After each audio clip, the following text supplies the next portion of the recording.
Japan, land of ancient traditions and volatile power struggles. For centuries, emperors reigned supreme, figures of divine authority. Yet beneath the surface, tensions simmered. Powerful clans clashed in a never-ending pursuit of land and influence. This was the Heian period, an era of courtly elegance and simmering instability. Picture Japan centuries ago, a patchwork of warlords locked in endless conflict, a society on the brink of collapse. It was a time of constant fear, where a farmer's harvest could be snatched in an instant, where a city could burn overnight. This chaos wasn't just destructive, it stifled progress. But then the shogunate arises. Think of it as the iron fist bringing order to a chaotic symphony. As the power of the Imperial Court waned, ambitious warlords like Minamoto no Yoritomo saw their opportunity. A brilliant tactician, Yoritomo emerged victorious from the brutal Genpei War in 1185. But this wasn't merely a power grab. Yoritomo played his cards right, legitimizing his rule with a cunning move, securing the title of Sei Taishogun or Shogun from the emperor himself. This was a game-changer. Yoritomo wasn't just any warlord, he was the official military leader of Japan, wielding unprecedented authority. This marked the birth of the first shogunate, the Kamakura Bakufu, a military government destined to transform the nation. The rise of the shogun wasn't merely a power swap at the top. It set in motion a profound shift in how Japan functioned. While emperors bickered in their gilded palaces, the shogun took a pragmatic approach. Roads were built, trade routes secured, a newfound stability began to take root. Sure, the samurai class tightened their grip, but this new regime wasn't purely about oppression. Farmers could till their fields with less fear of plunder. Artisans and merchants could focus on their craft. And for the ever-ambitious daimyo, loyalty to the shogunate offered a path to greater wealth and influence within a structured system. This wasn't a utopia. Power struggles still raged and life could be harsh. Yet, in a world previously defined by chaos, the shogunate brought a degree of order, predictability, and, dare I say, progress. It laid the groundwork for centuries of Japanese history, a unique era where samurai valor and artistic refinement flourished side by side.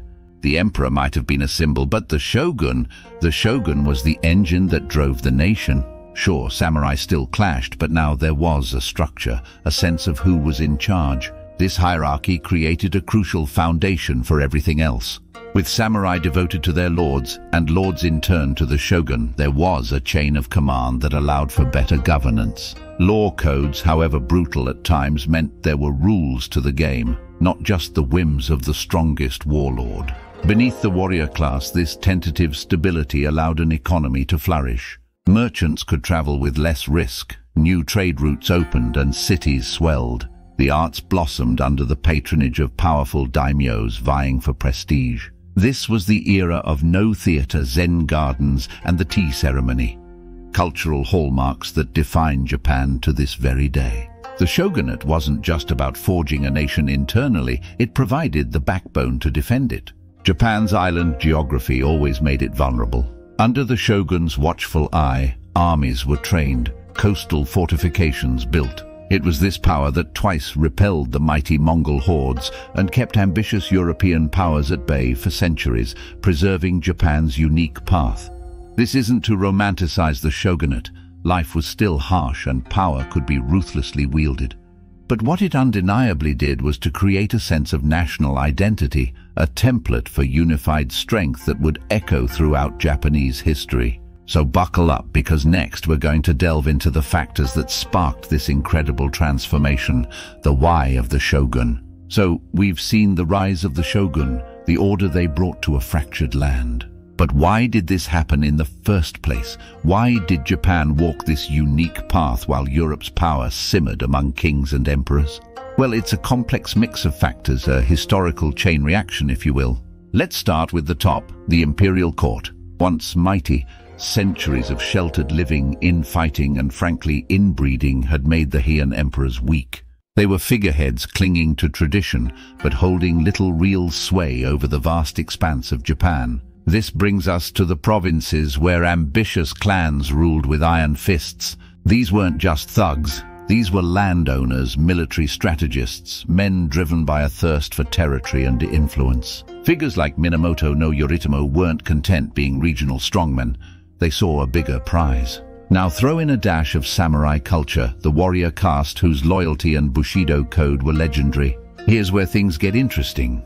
Samurai were bound by duty to their lords, and their lords were increasingly looking upwards. A shrewd warlord realized that aligning himself with the seemingly powerless emperor was a brilliant power play.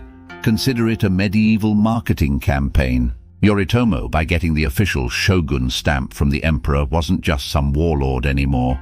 He was the legitimate enforcer, the one acting on the emperor's divine behalf. This gave him an aura of authority that ambitious daimyo flocked to, creating a snowball effect. So it's a cocktail of crumbling central power, ambitious regionalism, the tactical use of tradition, and a dose of disciplined military might. This unique set of circumstances is why Japan embarked on the path of the shogun, a path that would shape its destiny for centuries to come. The shogunate system might be centuries past, but its legacy lingers. The Japanese sense of order, hierarchy, and loyalty at the core of their society can be traced back to this era. Even the Japanese spirit of resilience, of facing adversity, wasn't that forged in the fires of a society defined by conflict, yet bound together by a warrior code. But here's where I want to leave you with a couple of questions to ponder. Was the shogunate inevitable? If the emperor had held on to real power, could Japan have found unity under a different path? And what lessons might its story hold for our own chaotic world? Does a society need a strong, centralized figure to thrive, or can power be wielded effectively in other ways? History is never just about the past. It's a mirror reflecting our own choices and anxieties. If you enjoyed this dive into why the shogun ruled, consider hitting that subscribe button and the bell. Let me know in the comments if those questions sparked some debate. And remember, sometimes the most fascinating stories come from the most unexpected places.